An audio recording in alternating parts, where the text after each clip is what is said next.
that time again, Jason. Are you ready? I'm ready. Are you pumped? I'm ready. Are you I'm psyched? pumped. I'm psyched. Can you dig it? Jazzed. I can dig it. Okay, it's time, everybody, for the Rage Select podcast here on Rage Select, obviously.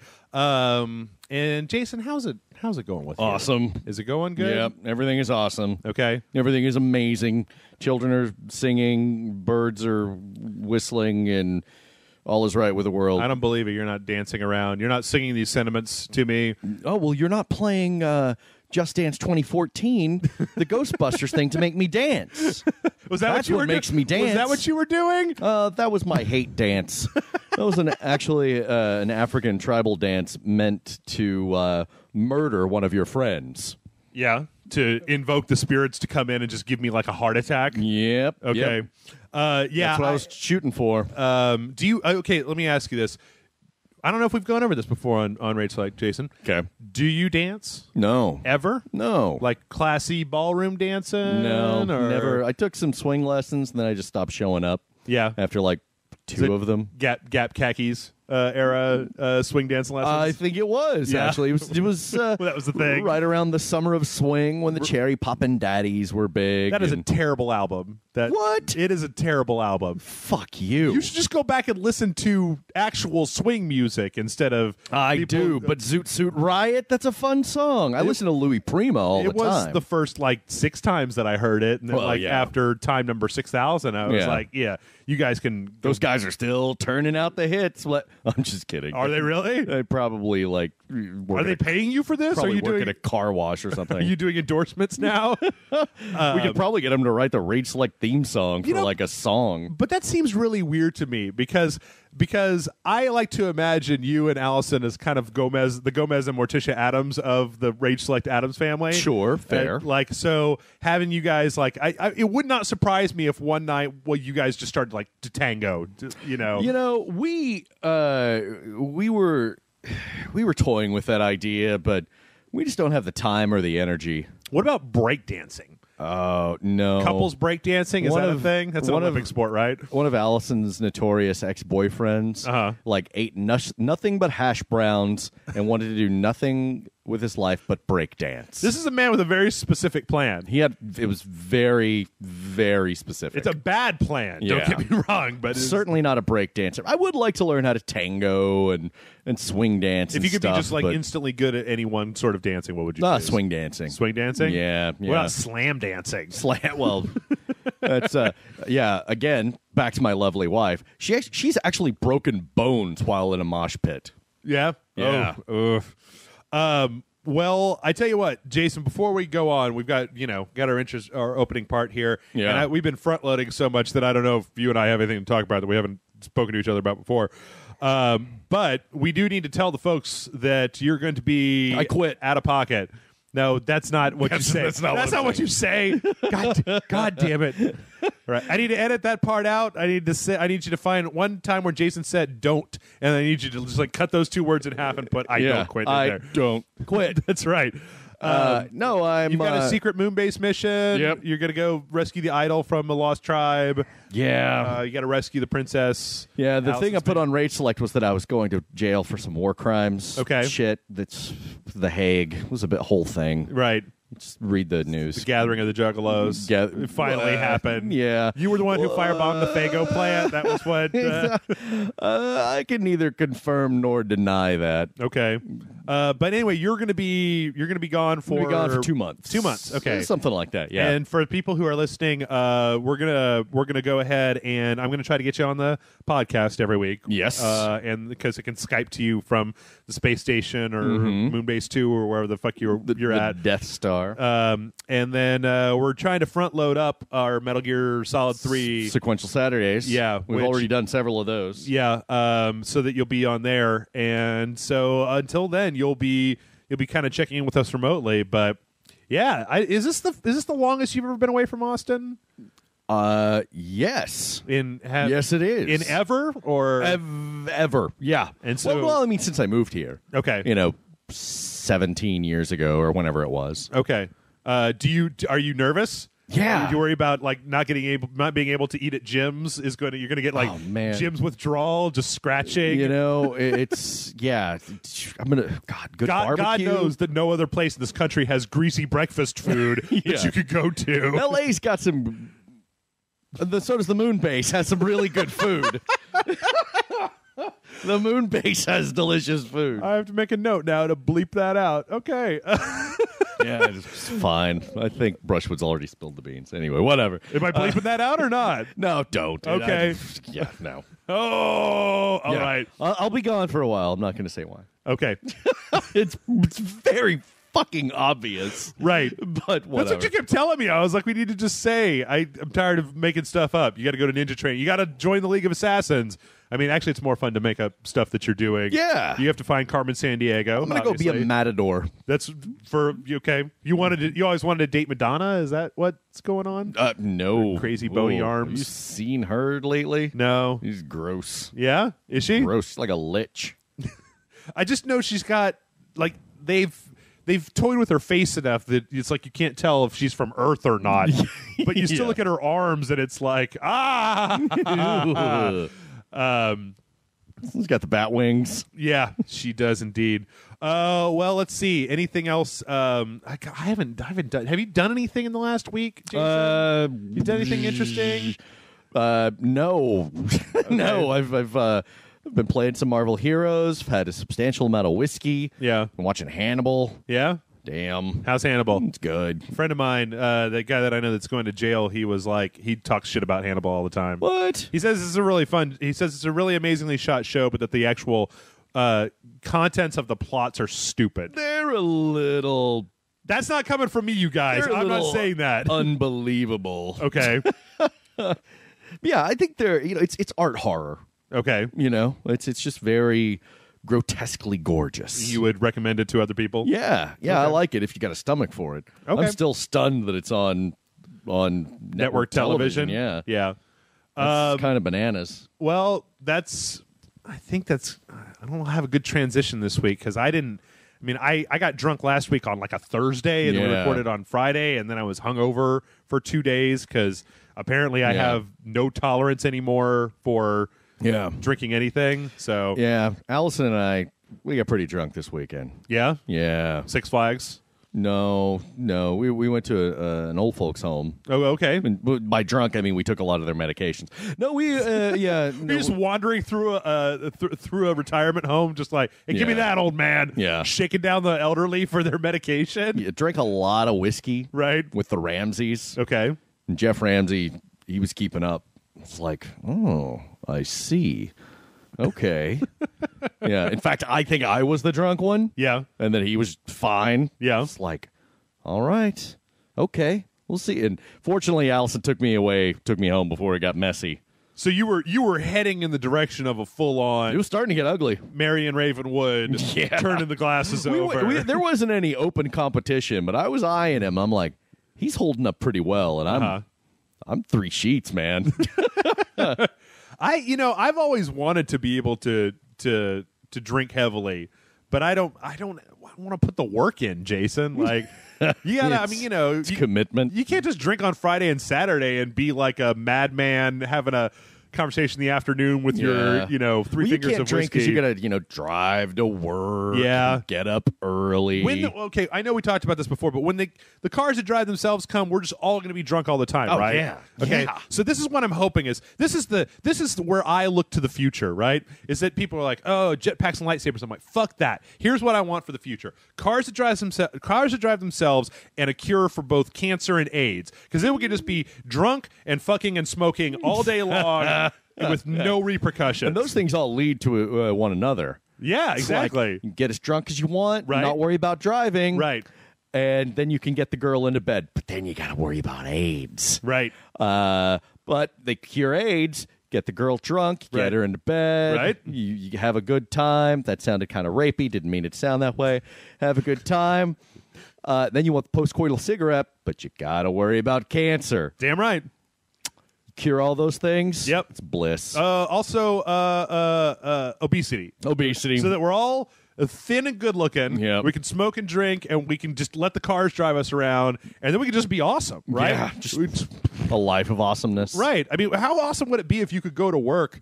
I mean, I guess the only reason I've never gone to work drunk before is because I had to drive there, right? You've never gone to work? Oh, okay. Yeah.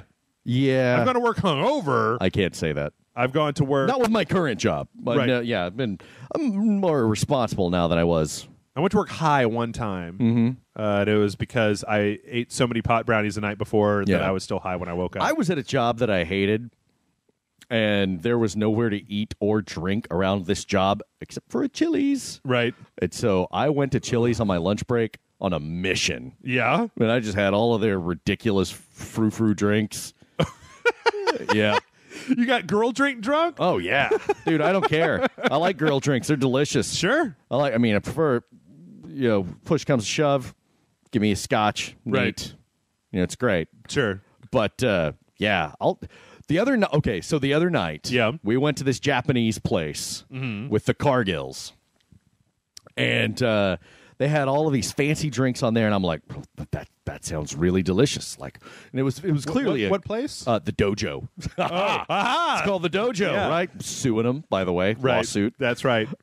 We had that shit. We thought about that shit a long time. Yep, before clearly. They did. And They used to be a Benihana, right? It did. It used to be a Benihana. The food there is really good, by the way. Is it? The drinks are good. There was this drink on there, and it was all like, there's this and this. I'm like, oh, this sounds delicious. It's very fruity. It was clearly a girly drink. Right. I was like, yeah, I'll have one of those. It was called a samurai's blade or something. They all have these awesome names. Wait, it was a frou-frou girly drink that was called the Samurai's Blade? Yeah, they've all got these badass Japanese names. They're really cool. Okay. That sounds like they're like a move that. Oh, and this is the lotus of death. The 5-star exploding liver technique or whatever. Basically, yeah. And so I ordered the drink, and they bring it to me, and I'm like, oh. And Allison's like, what's that? I'm like, well, it's basically an appletini. Yeah, it's basically an appletini. Yeah. Everyone had a good laugh. Yeah. And I was like, ooh, these ingredients sound good, and that's a cool name. I'll have that. Sure. And they bring it. I'm like, that's clearly an appletini. Right. Well, but here's the thing. I mean, I often wonder. This is a good question for you. Is you've drank a lot of scotch and liquor. I drink Sure. beer more than anything else. Yeah. Do you think that part of your enjoyment of drinking those things comes from the kind of cultural, the norms around it of we watch movies and it's got men in suits drinking 3 fingers of scotch, right? In the beginning. Yes. When I first started drinking those drinks, I was like, "This is a manly drink, so I'm gonna drink it." Right. Now I'm just like, "Oh, give me the scotch and put it in my mouth." Right.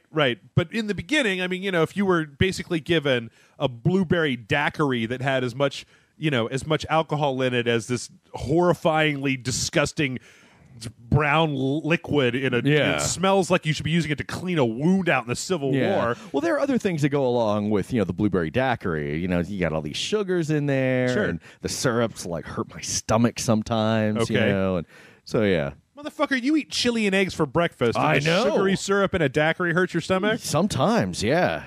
I remember one of the worst nights I've ever had in my life was I did 4 shots of Rumplemints and then drank a strawberry kiwi daiquiri. Oh my God. I was trying to throw up. God, did you throw up like Candyland? I was trying to throw up so hard, and it's like my body couldn't decide whether I wanted to throw up or just shit out raw daiquiri, essentially. Because after I did those things, like a dumbass, I was hanging out with a bunch of people who were professional party people, and I was like 17 at this point. Sure. So I do these shots, and then somebody came back with all these daiquiris, and I'm about halfway through the daiquiri, and I'm like a dumbass. I'm drinking all this shit way too fast, and then right in the middle of it, the pretty girl there is like, "Hey, do you want to get high?" And I'm like, "Yeah." Oh, you don't mix the dude with the funk? Well, you can, just not the first time. Yeah. Like what I've and not only that, but it was like, oh no, that was a whole different story. Fuck it, I'm gonna make it part of this story. Fuck you guys, I'm gonna lie. Because there's one time the same people, I gave them I gave one of them a bong for Christmas. Yeah. It was a glow-in-the-dark bong. It was a bong. The inside of it was coated in glow-in-the-dark stuff. Right? Sure. So, like, if you were out, it was kind of transparent, so you could kind of see the water when you were doing a hit off of it. But they were like, oh, we charged this up. Let's go in the bathroom and get super high. Yeah. So we're in the bathroom in the glow-in-the-dark bong, and that's the only thing. You light the lighter, and then you see the bong. Well, the thing is that you can't gauge how much smoke is in the bong. So, like, you're trying to gauge it correctly, but the more you're smoking, the more you're just doing these monster hits. You can't even see how much smoke you're smoking in. And I did this. This was a Christmas gift that I gave to somebody. And in my family, we have this tradition of reading the night before Christmas. Yeah. I went and handed out Christmas gifts like Santa on Christmas Eve and ended up getting like super fucking high and then sitting around the fire with my family just like wide-eyed, high as fuck. Yeah, needless to say, Jeff doesn't make very good decisions when it comes to getting fucked up. That's one of the reasons why I just stick to Lone Star with no shots or anything else on top of it. Well, that's cool. Are you gonna go back to the Tiki Bar when you're in LA? I'm not. I'm going to the Moonbase. Oh, you're going to the Moonbase. I'm sorry. I wasn't sure whether we were bleeping. I'm going to the Moonbase. Okay. Well, I tell you what. Let's go ahead and talk about some video game news, Jason. Let's do it. That's what this is about. That's why we're here. Yep. All right. First off, this is a very interesting story. Apparently, Crytek UK is having some difficulties. Some financial trouble. People aren't getting paid. Yeah, people aren't getting paid, and more than 30 employees have left Crytek UK since they began work on the new Homefront game, Homefront: The Revolution, in 2011. So this apparently this is not. They released a statement saying this is not going to affect Hunt Horrors of the Gilded Age, Arena of Fate, and Warface, as those are being developed at different Crytek branches. Yeah. But like, what? You remember we were hearing all this shit about Naughty Dog? It's like I get the feeling that like the Ozymandias is getting all the people onto his island to make the big giant mutants. Like, where are all these game developers? This is the first time I've ever seen this actually happen as a story before. It was just like, how the fuck were you even there for more than a week if you didn't get paid? Yeah. Have you ever worked for a place where they wouldn't pay you? I mean, maybe they were getting paid and then stopped getting paid. Yeah. You know, some people will stick it out for a little while because they think that their employer can make good. I'm here to tell you that once one of your checks is late, start looking for something else. I just wonder if this is going to mean that the new Homefront game is going to be fucked up and shitty like the previous Homefront game. Yeah. I still don't even understand why they're exhuming this franchise and creating a new one of these. Was it successful enough? I mean, it probably sold enough, but like it would be like, I don't know, next year finding out there's going to be an Aliens Colonial Marines 2 or something like that. I don't know. It's kind of a slow news week this week, but this is kind of weird. Oh, it also said that a part of the same story was that they were going to make a sequel to Rise. Yeah. That was canceled. Which did that even sell enough to justify a sequel? If I didn't even think Crytek UK. I thought that they were. I didn't think they were even involved with that, but I don't know. Yeah. Like, Crytek is a weird place because their games seem to be okay, but I can't think of any one of them that's just fantastic. Yeah, that's just right? I mean, I like Crysis all right. It's not a bad series, but it's never been like it's never much blown your mind front and center, just like a huge ass franchise that I can't wait to come out. Like a Far Cry, right? What's that? They did Far Cry? Oh, they did the first one. They did Far Cry 1. Yeah, and then they farmed it out. Yeah, to Ubisoft. Rise, Collectibles, Arenas of Fate, Crysis 3, Crysis 2, Crysis Warhead, Crysis Far Cry. Like, I don't know, man. I wonder if they're making enough on licensing out the CryEngine, because remember we had that story a while back. That's got to be profitable. There's a bunch of stuff that's actually coming on the CryEngine, and I wonder if they're just going to be able to make it as just an engine studio. Anyway, speaking of weird bad news, or not bad news, maybe just stuff. I don't know. Just Guys, I'm stuff. So tired today.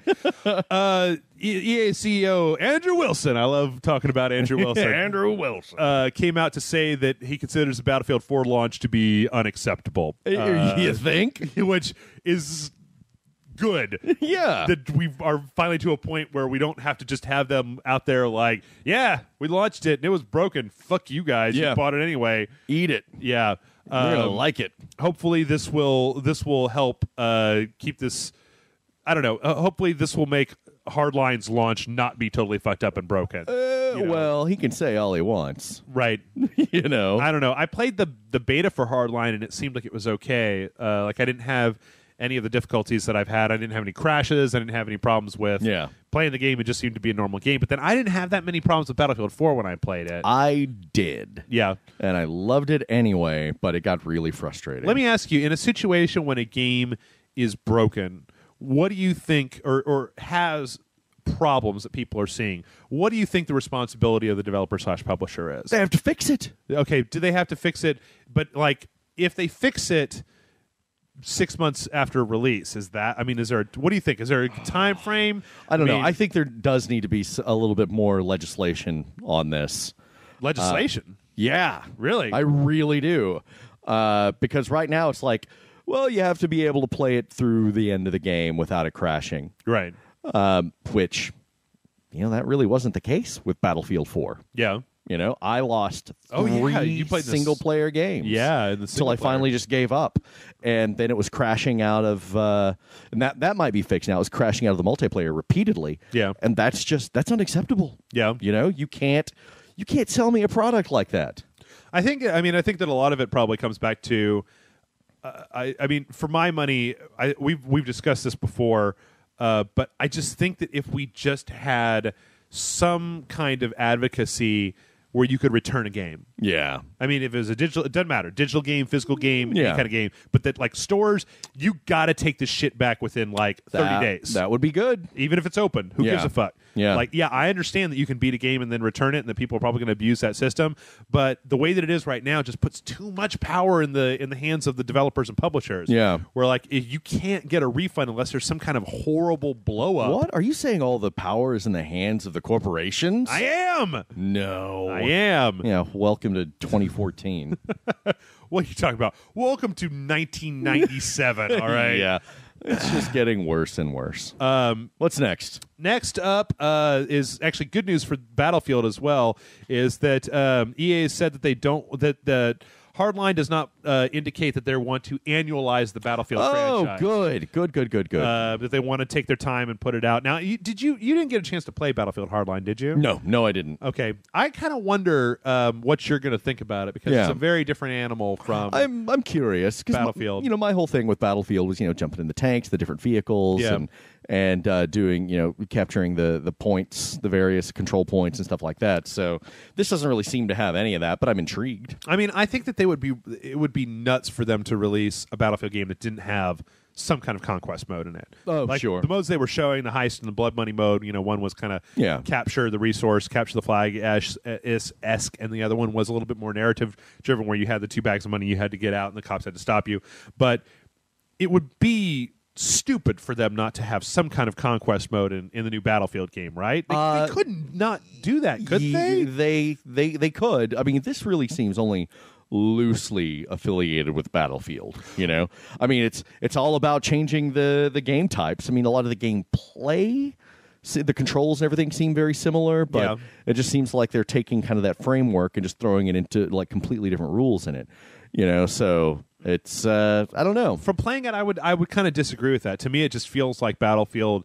Like the core of it is all just still Battlefield. Okay, moves like a Battlefield game. Vehicles go like a Battlefield game. All that stuff looks like a Battlefield game. It's just that it just seems like that the rest of it, that's what's going to change. That's what I'm saying. Yeah. What do you think? I mean, do you think? How long do you think that Battlefield can get away with doing different skinned Battlefields?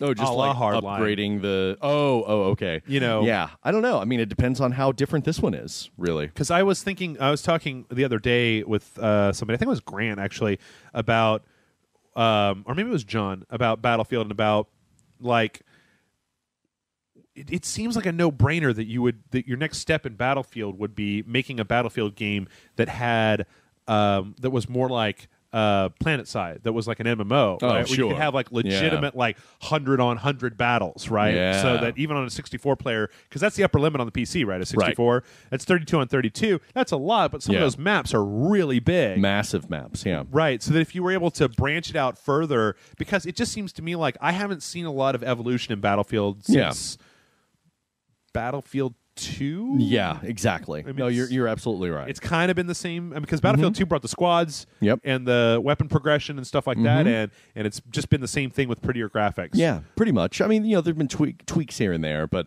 like as far as a big one goes, I think PlanetSide might be a good model for something like that, or something. Maybe just some kind loosely. Maybe some. I mean, there's a lot of games like DayZ out there that maybe if they had some kind of persistent map thing where like you had a larger map, but people were always playing to control parts of it type of thing, and there was some kind of benefit. I often wonder, too, because that could be really cool. DICE is making Battlefront 3. Right. Just how close is Battlefront going to be to Battlefield? Is Battlefront going to just feel like Battlefield with a Star Wars skin on it? Totally okay with that. Yeah? Yeah. You just like to get your D44 blaster and then unlock scope and this other thing? Hell yeah. Okay. Getting my AT-AT. Yep. Just wreck some shit. Jason, you weren't here last week when we discussed Ms. Sarkeesian released a new video. I don't know if you watched it. No, of course not. Okay. No. Grant got for the first time to have a discussion. Oh, really? And then there was comments. I need to go back and listen to that. And then Grant looked at it, and Grant had expected when he watched the video that he would come on and we would be like, she had a video. I agree with everything. Next story. And then that devolved in like a 35-minute discussion between him and I about the problems that I have with her stuff. But this report came out from the IGDA that the number of we can see a lot of statistics out there about female gamers, right? About women who are gamers, and a lot of times, there's questions about how that data is interpreted. Whether are you talking about every woman that plays a game on her phone is quote unquote a gamer? And I don't even like the whole gamer identification. Yeah. I kind of think that whatever, but this is an interesting. This is an interesting report the IGDA, the International Game Developers Association, put out that said that women are now composed 22% of developers in the industry, which is actually more than I thought. Yeah, which is actually up from 11%, almost double from 2009. Oh wow! So I think that this is worth noting, just because I think that a lot of times when we discuss the whole gender politics thing, it tends to be this question of there's an attitude sometimes about that there aren't enough women in the industry that you shouldn't have to cater to women, right? Because they're the minority in the industry. But if jumping from 11% to 22% in the last was that 5 years? Yeah, that's a pretty decent jump. Yeah, that's big. And I don't know. I'm not necessarily want to put this out here as like a good thing or a bad thing. I just think it's worth noting when you think about these types of gender issues. I think it's a good thing because I think it will lend itself to some interesting perspectives in games. Yeah. I mean, the other thing about this whole thing is that we've talked a lot on the show about Anita Sarkeesian, about feminism in video games and kind of our take on the whole thing. But there's a huge slew. You're trying to get one of these every few months of stories about women getting kind of shit on as developers inside of game studios. Yeah. I don't know. I don't really want to get into it a whole big thing again. I think it's just worth noting that the number of women in this industry is growing. The number of women creating games is growing. That's more than I thought, and I think that's cool. I think it's a good thing. I think it's a good thing, too. I love that they have 2% transgender / androgynous. Yes. So I like to imagine that those two little dudes that they're showing in the graphic there, one of them is represents the transgender population, and the other one represents Pat from SNL. David Bowie. Oh, okay. Ziggy Stardust or something. Dude, I would totally want to work at a video game company that had David Bowie in full Ziggy Stardust every day. David Bowie. Yeah. Omicron. Yeah. Oh, Isn't that the game? Yeah. Omicron the Nomad Soul. Yep. He's totally in there. David Bowie is awesome.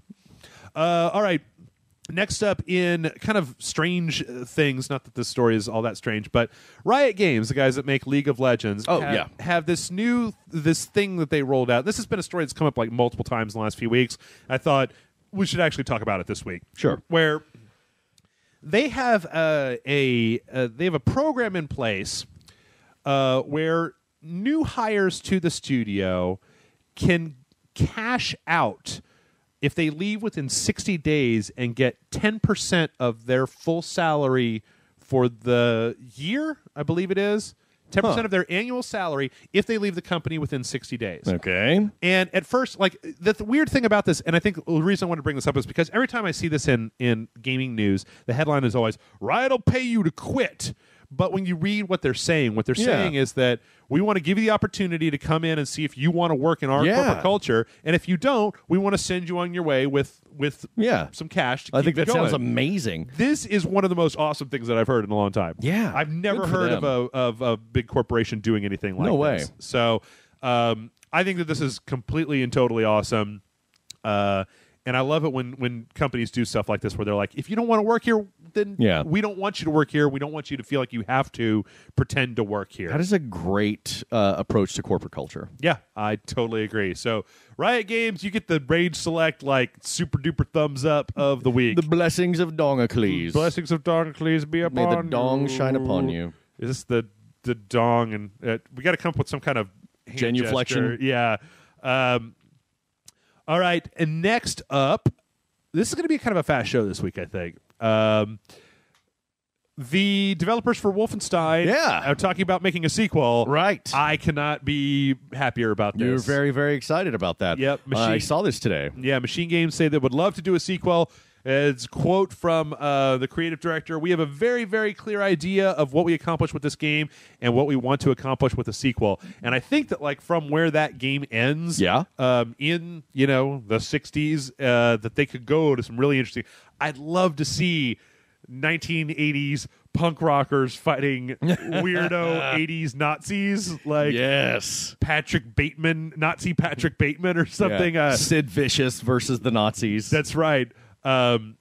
So they're just kind of talking about this, but I would be more than happy to see this come out because that, Wolfenstein: The New Order is my Shadow Warrior so far this year of a game. Yeah. That I was just like, the dark horse, the big surprise. Yeah.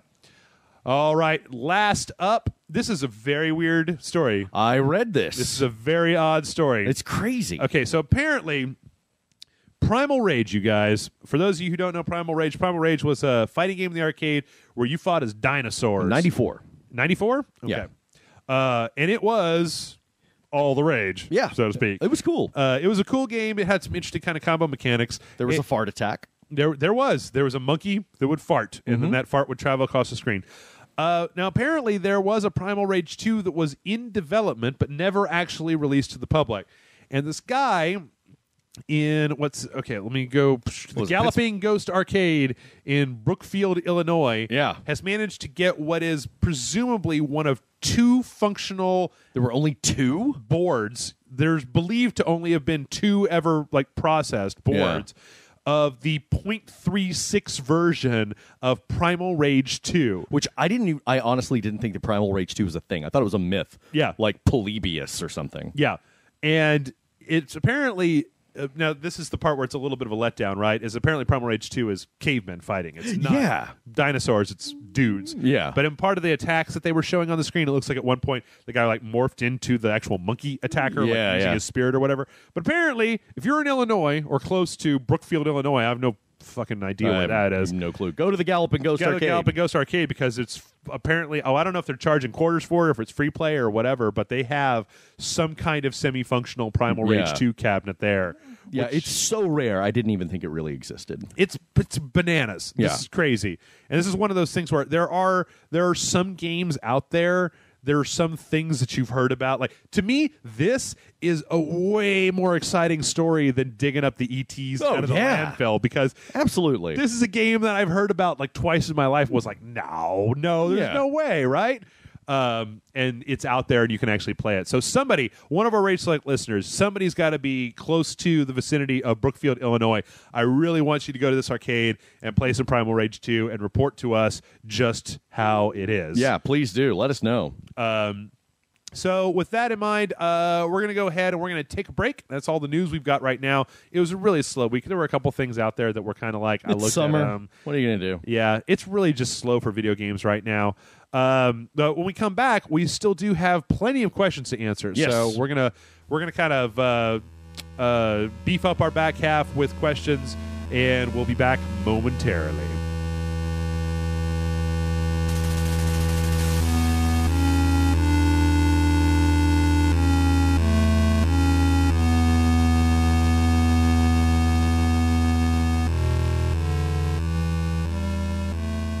All right, everybody, welcome back to the podcast. We're now to the place where we will be answering the questions of the people that have written in. Yes. I still have people that are asking me, like, where can I mail my questions to? Mail@rageselect.com is the email address. Pay attention. There is a link down below, mail@rageselect.com. I'm just going to make some T-shirts, I think, to hand out free to people at RTX. It just says mail@rageselect.com. And then they can just wear those around, and people be Absolutely. like, and then I'll just get all the balls pictures from RTX. I'm trying to, In a perfect world. I've got the ability to get a pass to go to RTX, Jason, but I don't know if I want to go unless I can have the walk anywhere, do anything like like last time, the magical Overlord pass, Yeah. right? Like, I don't know if I don't want to wait in lines where you just have this glowing aura about you. That's right. You Yeah. know, I mean, the lines, they are formidable there. they are. Well, plus they're having a bunch of really. I mean, they've got like Sunset Overdrive there this year. Oh, really? And they've got the Master Chief Collection is going to be shown off to the public first, hands-on there. Makes so sense. I Yeah. think I got to go, and I think I got to wait in the line. But like, you remember last year when they had that line that was just like 4 hours long to get to the multiplayer for Assassin's Creed 4? Oh, yeah. I'm not waiting in that No. fucking line, man. No. Maybe I can, Negative. Maybe I can email them and get them to upgrade me to be like, hey, I've got like 4 regular passes. Can you give me a VIP pass? Speaking of which, folks, you should stay tuned because I'm going to put together some kind of like bar where we're going to be. You're going to be out of town, unfortunately, by that point. Yeah, but, I won't be here. well, the rest of us will go somewhere where you can come and drink with us if you're in town. Yeah, we can. There are going to be quite a few people in town. Yeah, so. yeah. I've already had a few of them get in touch with me, and so I just have to get through this week. Just get through this week.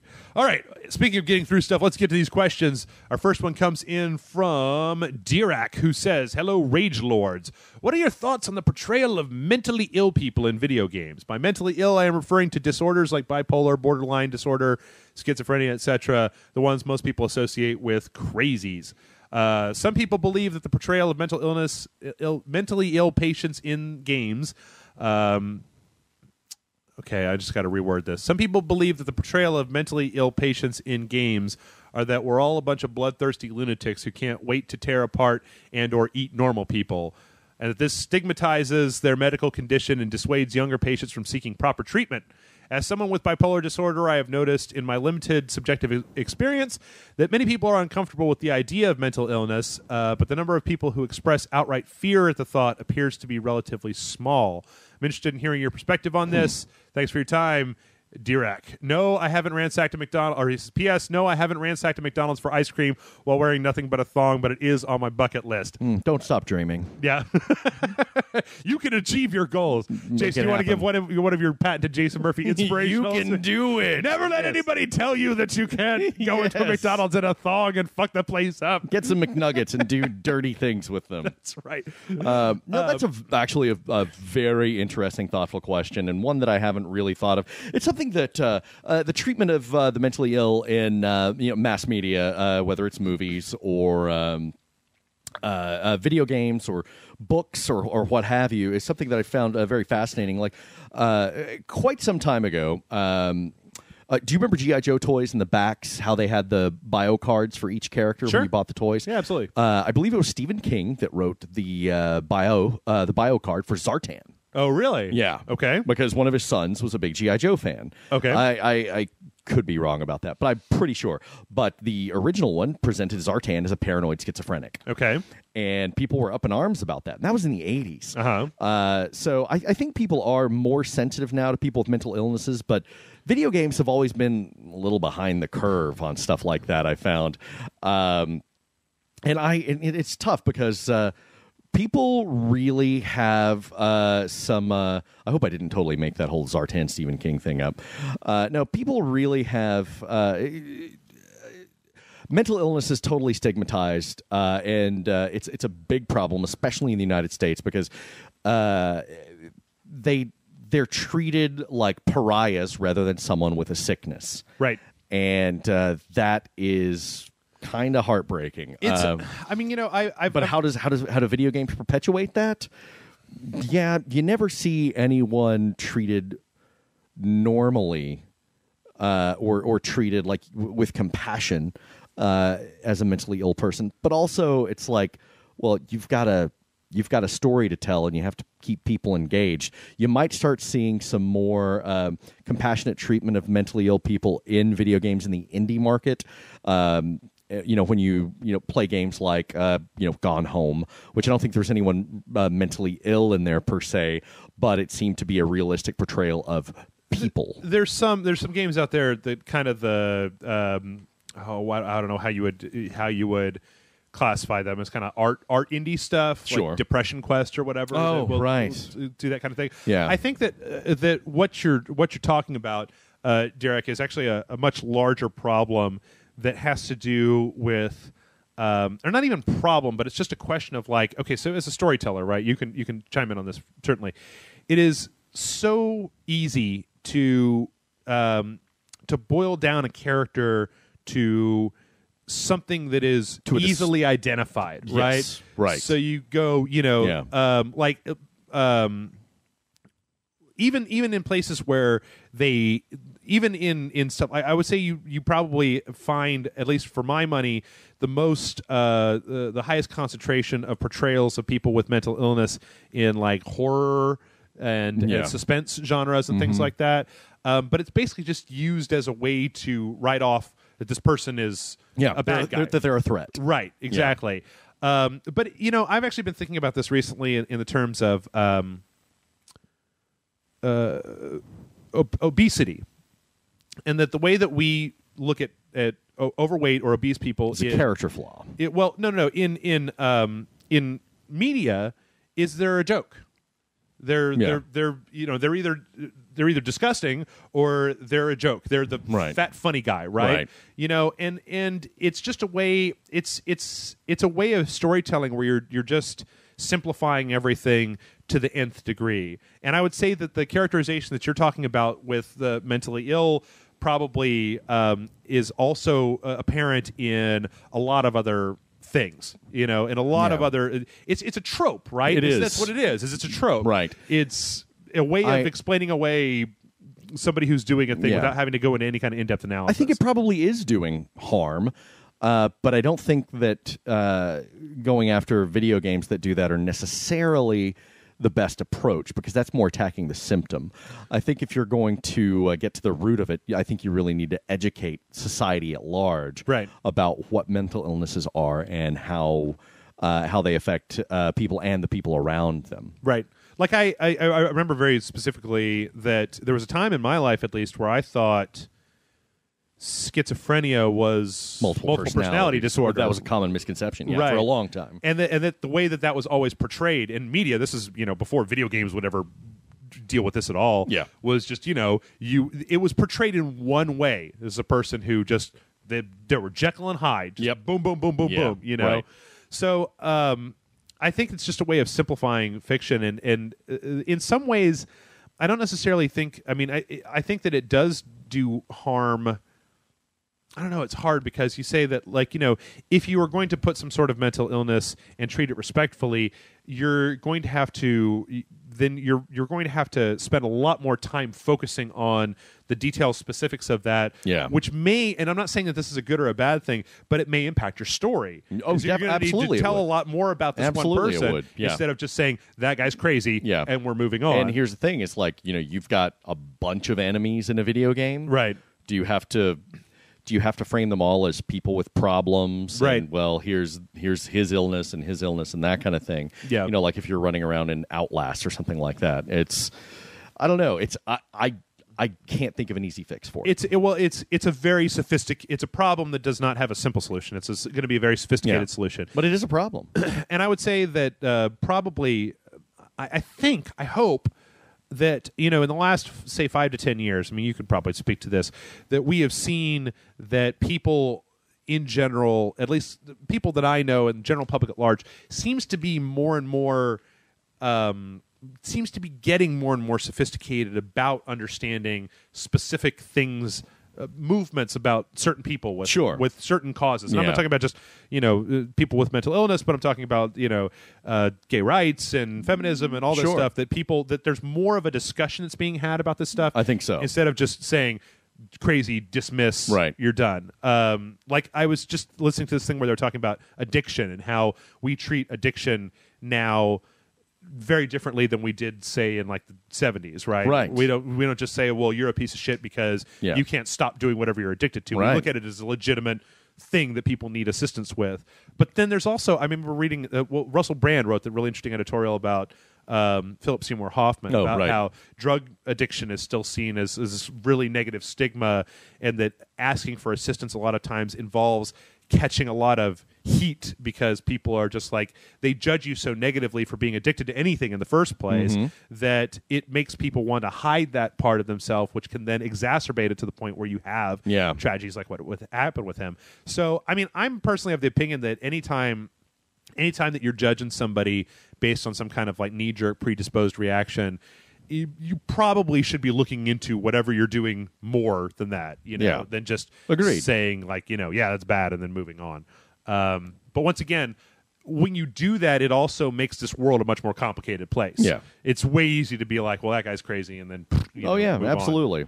on, and trying to have to understand those people. All right.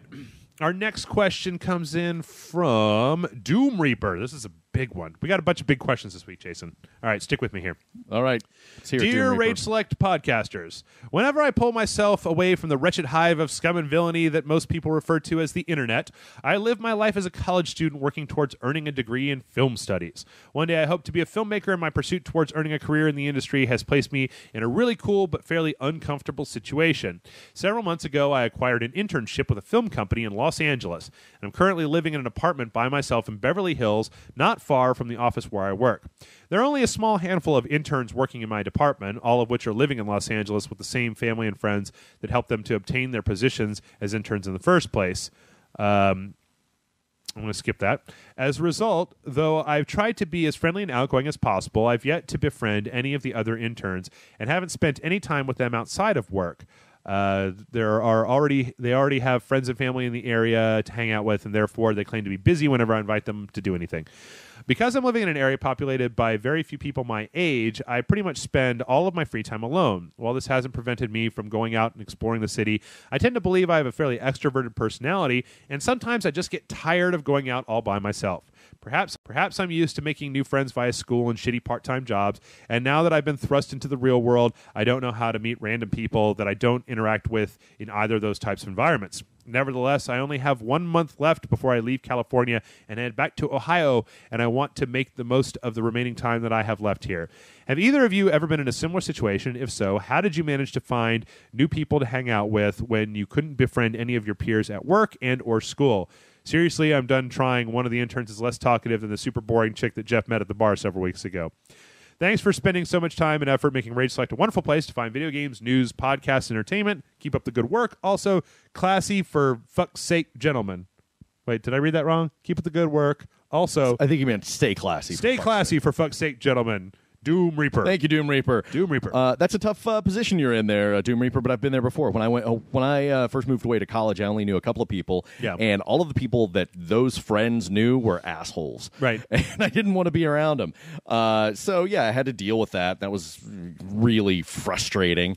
But yeah, it's you got to move quick, but you can't really just, like, hang out in bars. You know, it's a weird place to, like, make friends. You can, but the friends that you make will be bar people. Right. You're going to make friends with the people who are at that bar every fucking night of the week. Yeah, exactly. Right? Which is okay sometimes, but I've come to find out that when you make friends with those people, when you stop going to the bar, they don't care. Exactly. They're just going to still go to that bar. Yeah. They'll be more than happy to talk with you while you're there, but, you know. Yep.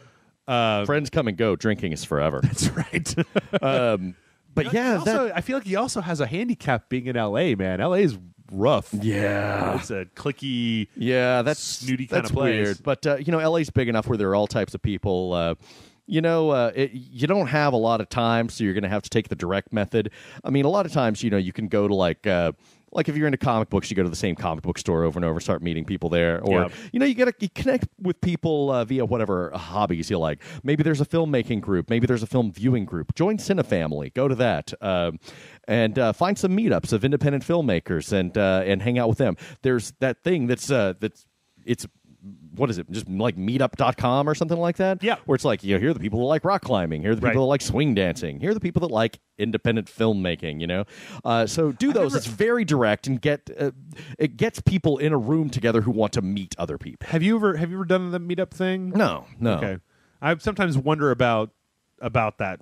I don't know. Yeah, I mean, it's probably hit or miss. Some of the groups are going to be good. Some of the groups are going to be bad. I also think, if you're in college, like, I would say one of the things that you might be able to do if you are extroverted and you're outgoing and you're a nice person is instead of, you might be able to find, you're okay. Hookers. So, LA's full of them.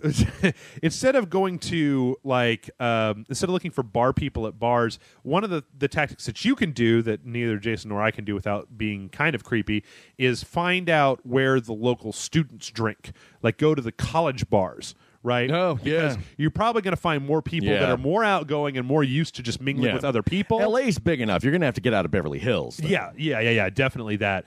But yeah, if you can find places like that where you have more younger people that are your own age, you probably find people pretty easily that way. Also, I would have to assume, from the place that we stayed when we were in LA, I don't remember what the area that we were in. Echo Park. Yeah. There seemed to be a fair amount of kind of coffee shop hipsterism kind of stuff going on there where if you can find, look for the shit that's stapled to the telephone pole. Like, my band is playing at this thing. And, then go there, listen, and if they're cool. No, chase your hobbies. That's what I did when I, went to college. I found I found the people that were interested in what I was in, and there are groups for that. If you go to a big enough school in LA, there's sure as hell are groups for anything you can think of. Yeah. So, find that and gravitate towards them. Frisbee golf, whatever. Go do Frisbee golf. I bet you'll make some totally make friends. Yep. All right, Doom Reaper. Our next question comes in from our friend Leonardo. Leonardo says, "Hello, Rage Select crew. I was watching the World Cup with some of my friends the other day, and we got into a very grim conversation about the gaming industry. Well, I was very excited about what I saw at E3. Some of my older friends, says he's 27, made very alarming arguments, claiming that in 3 to 5 years there will be a reckoning that will shake the industry. We agreed that." Point 1, very soon indie gaming will implode due to the large quantity of junk that clogs and conceals any worthwhile game or concept, a point Notch made with Cliff Horse. Point 2, development budgets have gone insane, killing any hope for middleware companies to compete. It is also a high risk for developers and publishers to bet a lot of money on games or systems that may flop. There's also a reason why new IPs are becoming less frequent since companies need to restock their coffers with sequels that are sure to sell. Point 3, with streaming becoming more viable and its integration on the new generation consoles, there will be a flood of people publishing videos that will overshadow good content like Rage Select. No! This will also further allow companies to impact and even control public opinion scoring and streaming of games. Point 4, the industry is now flooded with consoles. Further competition, while good for consumers, will make the shaky gaming job market more volatile, driving away talent and fresh ideas. What do you guys think about this? What changes do you see taking place inside the gaming industry in the coming years? Thanks for answering my question. Keep up the good work, Leonardo. He makes some very good points. He does. Stuff that I can't really argue with. Well, okay, so here's the thing. This stuff should never be I think that when you look at a crash in an entertainment industry like the video game industry, that it'd be like nobody's ever going to stop making movies, right? Or when he talks about the development budgets on big AAA games, making it so that developers are not going to want to take chances on things, that's kind of a progression that we talk about a lot. But it's not altogether, it's not totally untrue. They will run a franchise into the ground, but once they've run a franchise into the ground, they need to find new franchises to run into the ground. Sure. And I think that you're still seeing a lot of interesting stuff happen on the edge. And in fact, I think that when you look at E3 this year, what you're seeing is that when you talk about the indie game market crashing, and I've talked about that before myself, I think that's the Steam indie game market. The Okay. PC indie game market is probably going to blow up. Collapse under its own weight. Well, okay, but here's the thing: is that we talk about collapse. What exactly does that mean? Yeah. Well, I don't think we're going to see something like we saw with Atari in the 80s. No. I don't. I think games are too big now. We might see a crash and a huge shakeup. But I think games are a big part of our cultural fabric now, and big enough to where they're not going to go away. Yeah, I mean, I think that as far as the indie stuff goes, you're probably going to start to see the self-published shovelware. That's going to die out, almost certainly. We've already talked about how I think that we're going to see the big developers are going to basically be putting out stuff like summer blockbusters. We're going to see like 4 games a year for most of these companies that are going to have huge development budgets on them. But then I don't think the thing that people have been talking about is that we've actually seen a lot of the original indie developers are basically being taken under the wing of larger developers to be the new middleware companies. Right. Jonathan Blow's The Witness, Big Huge Games' Transistor that just came out, No Man's Sky on the Sony press conference at E3. There was this little crowd-made indie game by Microsoft that was like on their Twitch channel through all of E3 called EIEIO. So I think that what's going to happen is you're going to see the model shift to where if you try to self-publish a video game, that's not going to work. But what you're going to be looking for is creative independent studios making their prototypes, and instead of looking for Kickstarter funding, we're coming back around again to them going to developers like the ID at Xbox, the PlayStation Indie stuff. You know, a lot of the big publishers like EA now have some stuff in place to basically fund the cert costs and the advertising costs of stuff in order to take a chunk of the profits when they come back. Yeah. Because there's still plenty of profit out there.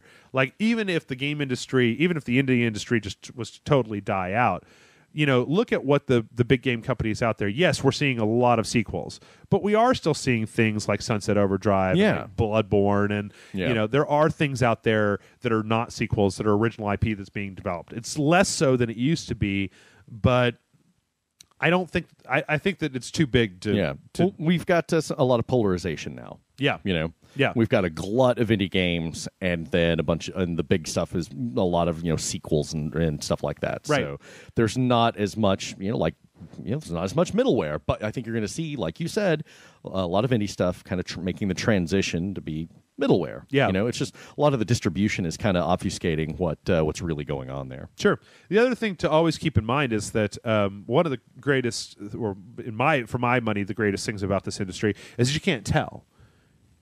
5 years ago, we all had plastic instruments. That was a thing we did all the time. Yeah. I mean, people had rock band parties all the time. Nobody that I know plays rock band anymore. Like, that came and it went. The indies, they started with some people that got out there and did their own thing, and now we're seeing so many of those people trying to do their own thing that's probably going to that the bottom is going to drop out of it, and you're going to be left with the top 1% of those things.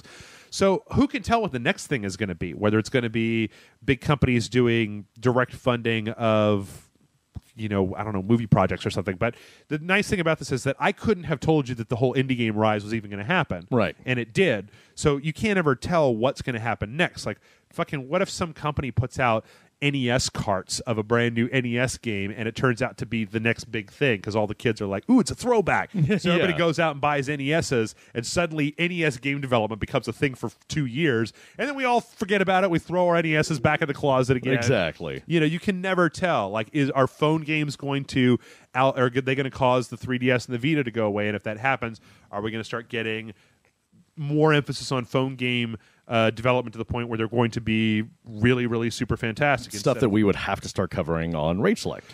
Yeah. Maybe tablets. Tablets are like, I went to Best Buy the other day and I was looking at laptops, and I was like, half these laptops turn into a tablet. Yeah. And the tablet aisle of Best Buy is just chock full of this shit. Oh, yeah. So, if we get into an area where developers start focusing more and more and more on, say, tablet games, we could see the bottom of the IndieWare stuff drop out. And what's the next big thing? Is everybody's got to make some really, truly awesome. Maybe we get into a renaissance of mobile and tablet games, the likes of which we haven't seen before. And I know that when I say that, it's easy to kind of roll your eyes and just go, phone games, they fucking suck. But, there was a time when mobile games sucked, like on the Game Boy. There was a time when what you would consider to be middleware / like small indie games sucked. Remember arcades? Sure, absolutely. Maybe we'll see arcades make a comeback. I don't know. Doubtful, obviously. But so the nice thing about this is that, it's easy to look at the shape of this industry and think that that's the way that it has to be.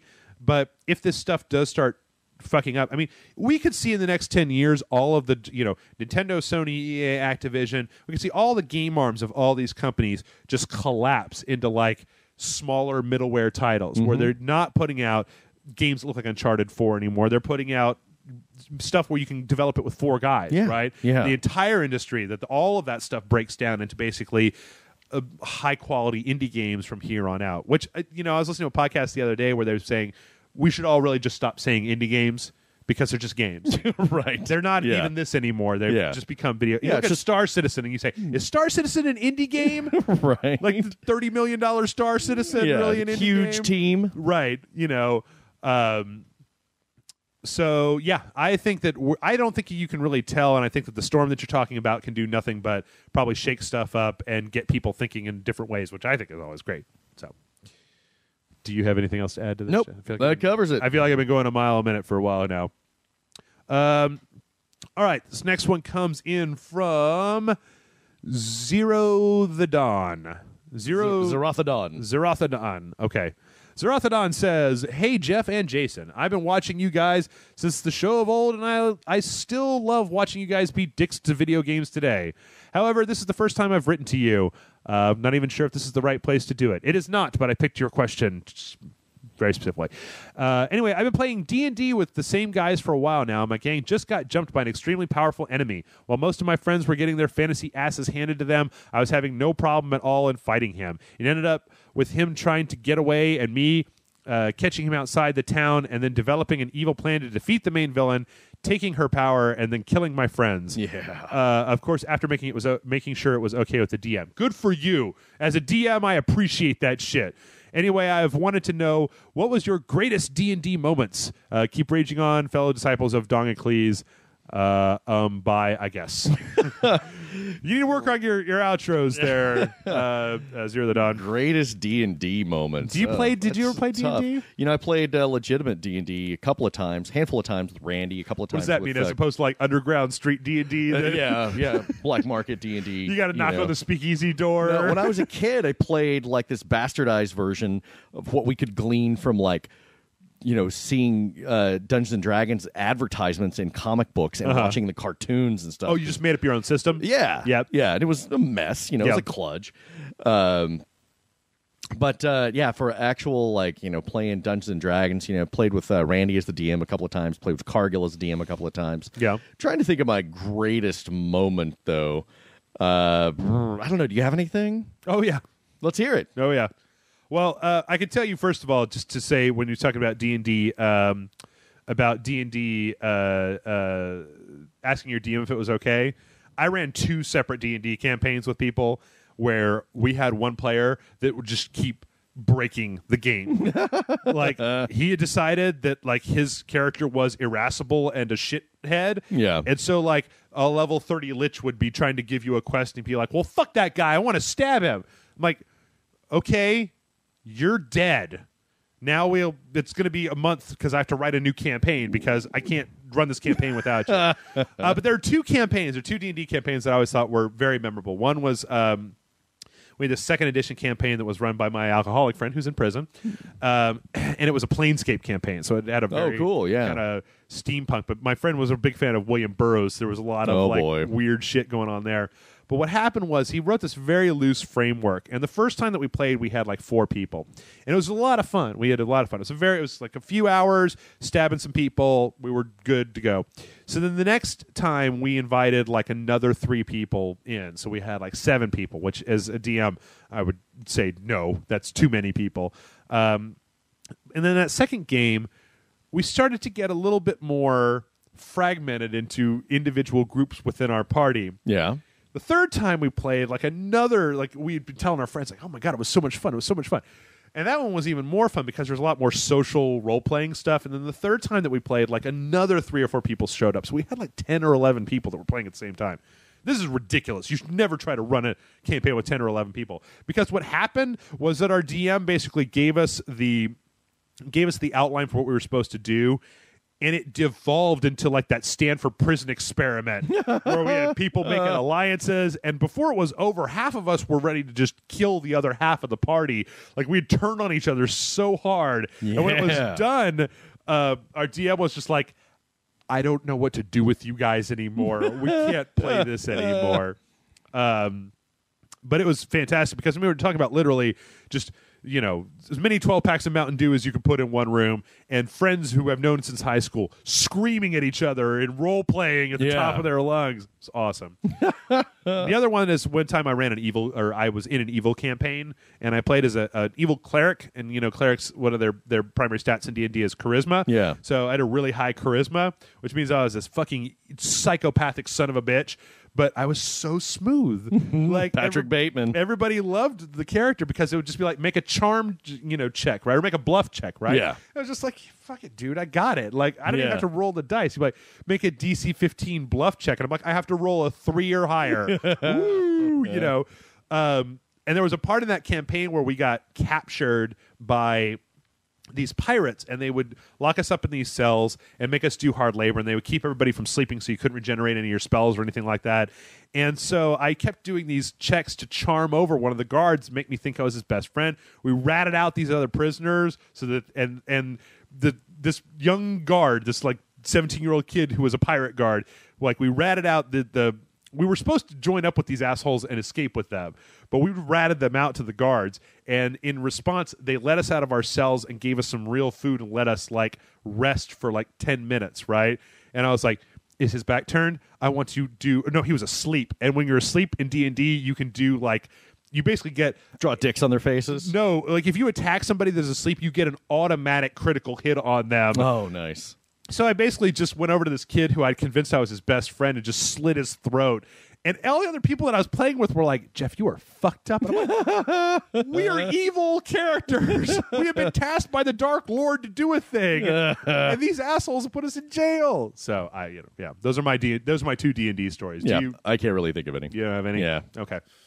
All right, well, then let's go on. Our next one is in from Wiener Schnitzel, who says, greetings, disciples of Dogacles. Short question. What are some of the best examples of integrating gameplay into the narrative of a video game?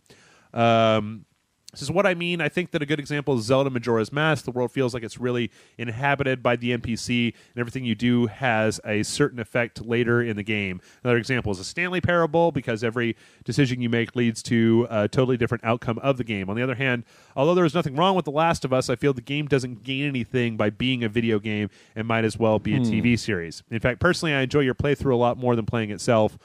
Please don't mistake this example as me bashing The Last of Us. I know you like the game a lot, and I too think it's a good game. And he actually, he makes a point that we talked about, I think a little bit last week, of most video games that are out there, your primary way of interacting with them is through violence. Right. You're shooting a guy, you're punching a guy, you're magic zotzing a guy. Yeah. And I think that a lot of the most memorable games that we've seen in the last few years have come when the mechanics are used in the story. Braid is a really good example. Right. When you get to the end of Braid. Fez is also a really interesting version of that. Even though Fez is a little obtuse, I think Papers, Please really falls into that category really well. I'm trying to think of one. Those are all actually good examples. I'm trying to think of one where the gameplay really does affect the narrative. There's one really obvious example. You got it? You're going to say Walking Dead? Yeah. Walking Dead or The Wolf Among Us. I mean, when you think about it, adventure games tend to be the purest form of that because you literally are advancing the story forward by interacting with the environment in a clever way. Yeah. I don't know. I mean, I was thinking last week we were talking about this, and I think that it's not a bad idea to think about how you would make a game that doesn't involve beating the fuck out of people. In fact, I was thinking of No Man's Sky, and I kind of want to be able to have combat in No Man's Sky, but it may just be because I'm so used to... We've got Journey, but it's very directed, Yeah. I still think that counts, though. I mean, I think that totally works. Stuff like Flower. I mean, I think anything, you just think of games that don't have shooting in them. Yeah. Kind of tends to work that way. I really used to appreciate, I don't know if this doesn't really fit into exactly what he's saying, but I always used to appreciate the original Fallout, because if you put your charisma up high enough, you could just talk your way through the entire game. Yeah. Anytime that developers give you ways around your standard, your standard run forward. And that way, integrating gameplay into the narrative of the video game. Well, I think we came up with some good examples. Yeah, I think so too. I'm trying to think. Brothers, Tale of Two Sons, that was a good one. Okay. Yeah. As well as visual storytelling technique. All right, I got a couple more questions here. Next one comes in. This is another long one. Comes in from. I'm going to go with hair. I'm going to say hair. Hair. Dear disciples of Dongacles, a long time ago, a friend of mine once told me that Nintendo, Sony, and Microsoft all pretty much told game companies that they would only allow certain material on their consoles as far as the adult content was concerned, which brings up an interesting point in regards to how much control the big three console makers have in regards to a game's development. Both games such as GTA, Witcher, God of War, and a couple of others being so successful, that seems to be changing. Seeing how we have things like Sniper Elite, where you can see a guy's internal organs go splat, or all the other games where it seems to be perfectly acceptable to show blood and guts without fear, how much longer will we have to go before we finally see a game that has more mature content that isn't just instantly dumped into the porn game genre in general? Seeing how in Saints Row you could play a nude character and take part in streaking, in GTA 5 you were able to go to a strip club and hook up with people, although no hot coffee. The Witcher and God of War series have teased us with nudity and other content. It is clear that game companies are willing to push the envelope and face market backlash more than console maker backlash. Is it possible that we are on the verge of seeing game companies willing to push the limits and bring some of the older characters into different generations, into different generation of players? An example that is perfect for updating content is Zelda. Isn't it about time that we had a Zelda game that instead of the same young kid saved young princess story, we finally get an older Link who has to deal with fame and the pitfalls of temptation that come with it, or the young princess is older and having to decide the fate of prisoners of war, public executions to maintain order? Okay, I want to see Princess Zelda ordering an execution. So the main question is this: when will game makers be able to do more than just adding blood and guts or drinking or drugs in order to give us a game that is actually for the mature players without just being lumped into the porn game genre? I mean, Red Dead Redemption had whores in almost every town, and you couldn't get so much as a kiss from any of them. Thanks, and just out of curiosity, have either of you been arrested? And if so, can you recommend a lawyer? Dude, we don't even know where you live, man. Are you here in town? Yeah. The answer to that last one, no. Never. I have a healthy fear of prison. Yeah. I've never been arrested. But it's a lot of that has to do with the Western hang-up. It's like we'll see blood and violence, any day of the week, but you see a nipple and everybody freaks the hell out. So I think it's going to be slower to adopt that, but we are seeing it. And you mentioned some good examples, like with God of War and The Witcher and stuff like that. And more not explicit sex scenes, but more explicit in, like, say, the Mass Effect series and what have you. So yeah, I think we're starting to see that being handled more maturely than, say, the Guy game, right, or Custer's Revenge or something stupid like that. Let me ask you a question, as a person who has written stories before, right? Like, I've always kind of had a bit of disdain for just straight up blood, guts, and sex as the mark of quote unquote mature. Right. That's not mature. That's exploitative to me. Yeah. It's cartoonish. Like, because the thing is that I feel like you can have a very powerful story about romance between people that doesn't involve watching them fuck. Right. That you don't need that in order to get what's going on between two people who love each other. That's not, and that it's used as a shorthand, but that's to me is less mature than when the look on people's faces in movies to me is much more affecting when it comes to conveying emotion than seeing a little pounding. Right, exactly. Or the same for violence. Yeah. Like, just for a movie to be considered like gritty or realistic or mature in some way, that you have to be showing buckets of blood, that you don't ever have to. I mean, there are plenty of movies back in the old days that I would consider to be mature, sophisticated stories that didn't have any blood in them at all. Precisely. So I wonder. For me, I think that this actually speaks to me of something that I think is kind of the opposite of that, Yeah. where when by adding nipples and blood to a game, that it somehow is more mature than a game that does not use that shorthand for exciting you. That's a cheat. It's just a cheater's way to get there. You know, you could tell good, mature, interesting stories without putting the more sensational aspects in it. You know, like you start saying, well, when are we going to get to see sex? More sex, like Red Dead Redemption had whores, and you couldn't so much as get a kiss from any of them. It's also market forces. Well, as far as Red Dead goes, I mean, Rockstar has shown that they do not shy away from nudity or sex in their games. Right. Red Dead Redemption, it seemed like the reason you couldn't get a kiss from them was a story reason. John Marsden was married and he was faithful to his wife. Yeah.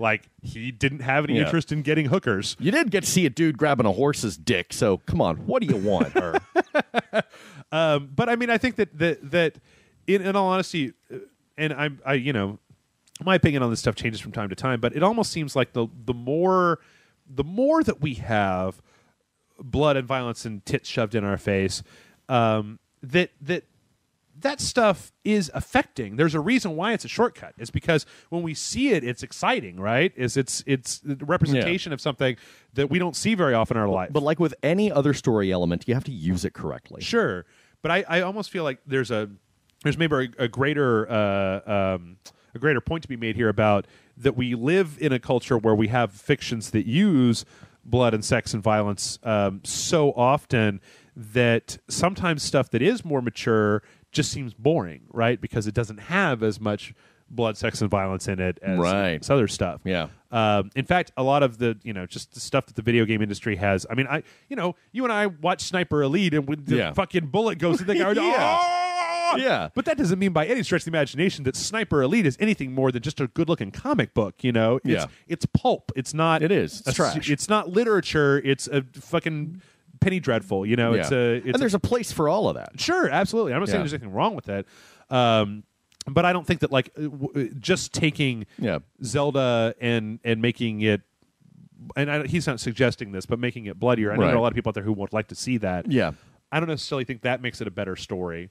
On the other hand, a lot of times in Nintendo games, I do feel like they sanitize their story so much that it doesn't have any impact for me. Mm-hmm. That it's so safe and so easy and so precious, as you've said a lot of times, that it doesn't have any hooks in me because I do want something that's a little bit more mature. Absolutely. That's not just like, let's go to the fair, So, yes. I don't know. I think that the stuff that we've talked about in the past... stuff like Papers, Please is much more mature than, God of War. Saints Row. Yeah. Well, Saints Row. Saints Row is about as immature as it comes. Yeah. It's like, how do you define maturity? Absolutely. All right. We got a couple more. We got 2 really short questions, and then we will be done. First one comes in from Andrew, a.k.a. Anklesbane, and he says, Dear Jeff and Jason, as a fellow Texan, I have a serious question for you. When it comes to barbecue, beef or pork? Personally, I prefer some succulent brisket to most anything else, but I'm curious to hear your opinion. Thanks for all the laughs. I've been a fan from the bar era. Andrew. Jason, beef or pork? We've answered this before. Have we? Beef. Beef? Yeah. I say beef is, barbecue-wise, beef is a safer choice, but when you do the pork right, it's better. What? Yes. Like a pork roast, barbecued. Oh, God, it's so good. My mouth is actually watering right now. Or like I would prefer pork ribs to beef ribs any day of the week. I would just like some brisket and some sausage. Yeah? Yeah. Okay. So there you go. And our last question comes in. This is what I got right before we started. Avatar of the Llama. Dear Sages of Wisdom, why do anime cat chicks have 2 sets of ears? One human, one cat. I mean, like, what the crap, yo? Yeah. Sincerely, Avatar of the Llama. I couldn't tell you. It's like there's a lot more to worry about with anime cat chicks than that. Yeah. If you're watching one of those anime cat chicks, take a good look at yourself first. I can answer this question. Oh, well, shit. I was going to say, well, do they also spray? No. And out of what orifice do they spray? Not generally. You have never obviously watched all-purpose cultural cat girl Nuku Nuku, okay? I don't know what you just said. Really good anime series. Anyway, so you think about the little anime girls with the cat ears coming out, Yeah. right? Cats, the ears come out of the top of their head, right? Yeah. Humans, the ears come out of the side of their head. Right. So if you were going to make a woman that had cat ears, and you took cat ears and they were coming horizontally out of the side of her head, it would look fucking weird. They would look like goat ears or something, right? Sure, right. Okay, so then if you took the cat ears and they were coming out of the top of her head, and then you just didn't draw ears and there was just a big fleshy patch, that would also look really bizarre. You'd be like, your mind would look at that and go, get it the fuck away from me. Instead, you're okay with 2 ears interspecies. I'm not. I'm just telling you why they draw them like that. Whatever. Anyway, oh God, I'm exhausted today. Jason, we're going to pick this back up on Skype from here on out. So yes, sir. Have a good time on the Moonbase. Yes. Talk to Jazz for me, or Spike or Cliffjumper. I can't remember which one's on Moonbase too. I don't recall.